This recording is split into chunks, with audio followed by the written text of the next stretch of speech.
Hello everyone, and welcome to another episode of Yellow Alert, where we take a look at the dev posts over the past week, and I will read them out for you to save you looking for them for yourselves. So let's dive straight in, shall we?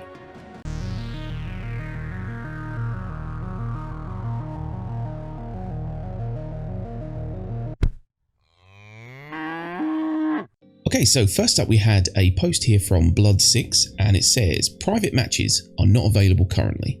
Basically, Blood6 is hosting a org event, and there's going to be quite a few people, and it's much easier to have private matches back than having to do this in the PU. So he's asking basically when this is going to be a thing again. So we had a post from the DJ Bunting from CIG, and it says, we talk about it internally regularly. The good news is there's some major refactors coming this year which will re-enable the ability to create private matches and more.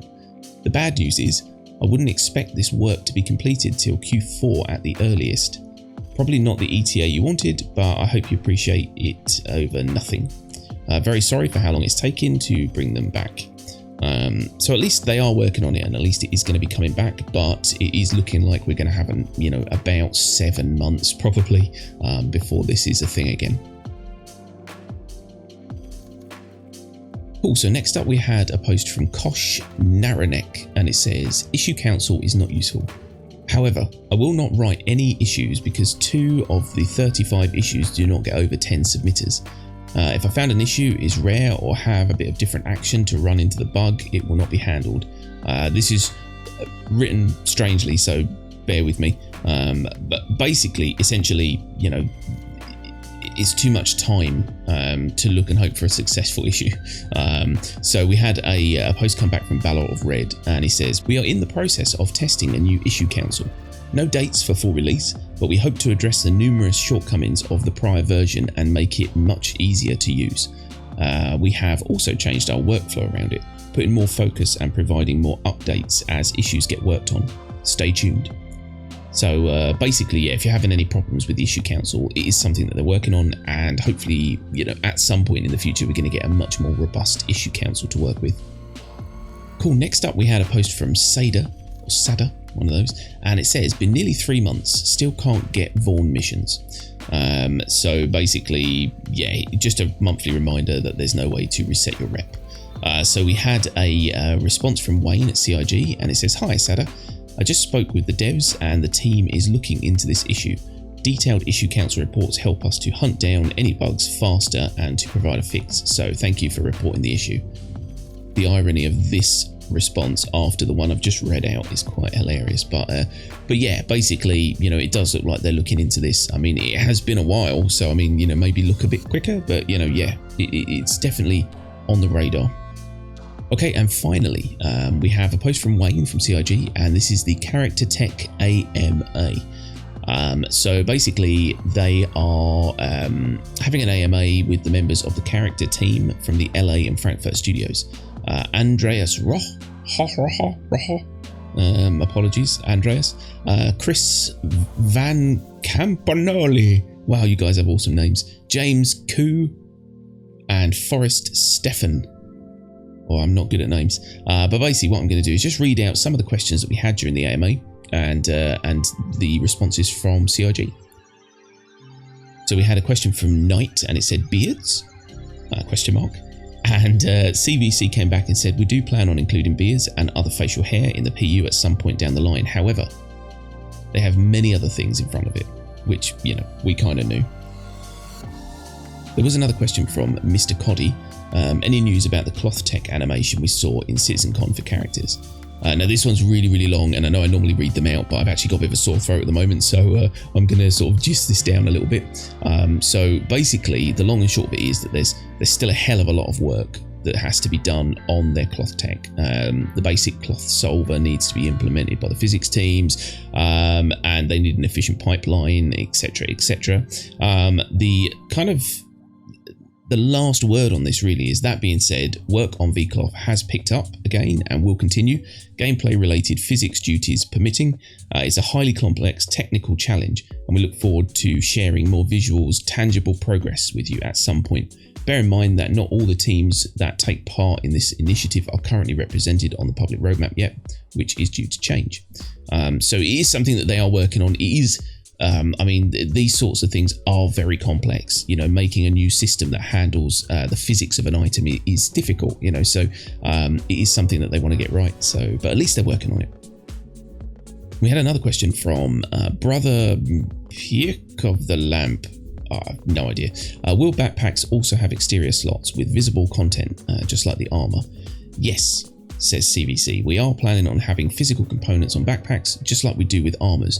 The backpack itself is actually getting tested as attachable to an armor. So that's really cool. So basically we're going to be able to have like things hanging off our backpacks, like a, you know, proper molly system or something from the military. So that's really cool.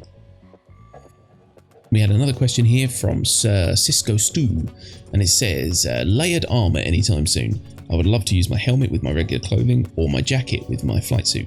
Pretty please. And CVC's come back and said currently there are no plans to do anything like this.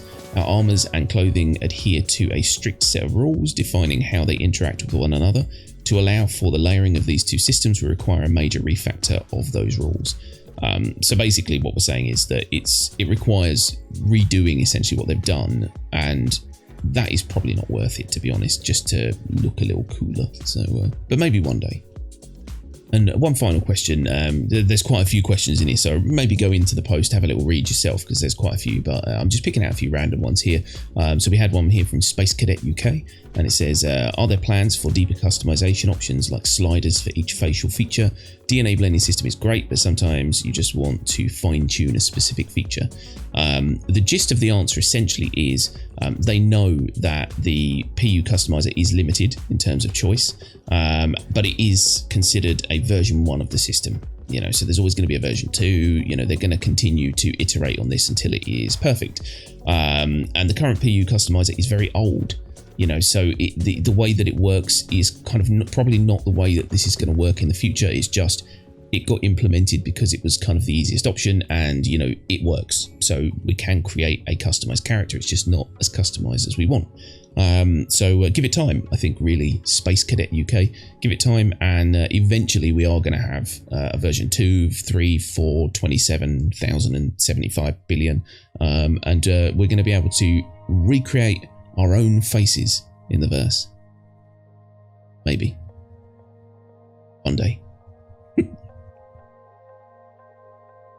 But that is pretty much it. Bit of a short week. There wasn't a huge amount to talk about as far as the devs go. They're hopefully busy making a game. Who knows? But no, we do appreciate them, you know, jumping into these and you know, answering these questions. This is what we've been crying out for such a long time, is for them to just jump in and let us know what's going on. And they're doing it, so we can't really knock them for that. So yeah, I really appreciate the fact that they're there and giving us the answers we need. But yeah, that is it for this week. We hope you liked the video. We hope you found it informative or amusing. And if you did like it, don't forget, hit that like button and subscribe for more Star Citizen content. So just as an update to the channel, over the past year and a half, we literally have made no progress. And you know, we've probably got about 13 new subscribers. We've actually had to demonetize our channel because we actually ended up with a tax bill, among a myriad of other things, a lot of complications. You know, we're not making money off the channel, but because we made enough to maybe buy a couple of ships for a giveaway, you know, we've been, you know, hit with a bill essentially. So we're in minus monies because of this channel, and we are not very well off people, and because we're not really getting any engagement anymore, people aren't really liking, they're not subscribing. You know, we've got 3,500 subscribers, and you know, we get a couple of hundred views. So I mean, if the majority of you are watching just solely because we do giveaways, that's probably not going to happen as much anymore. And so if that is the case, and you do find yourself unsubscribing, you know, it's a shame, but we understand.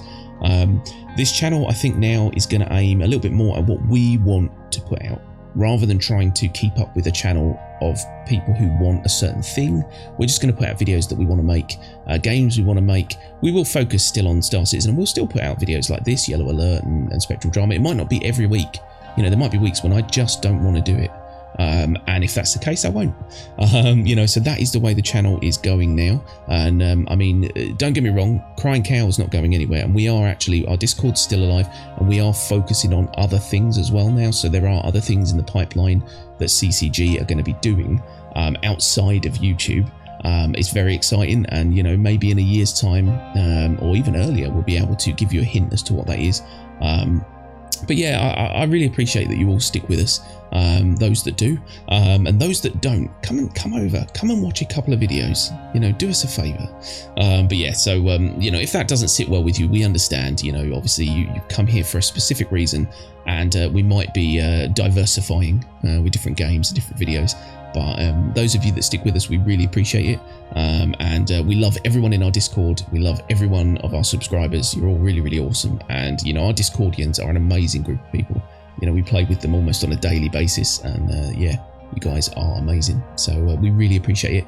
But yes, CCG is kind of winding down when it comes to its aggressive YouTube stance, and broadening our horizons. So yeah, thanks everyone again for watching this, and thanks for listening to me ramble on. Yeah, we'll see you again in the week if you want to join us for a Star Citizen stream. The streams are going to become a lot more open now that we're not really too fussed. So yeah, just jump in, have some fun with us. It's really good fun. So yeah, everyone take care. We'll see you again soon. Bye bye.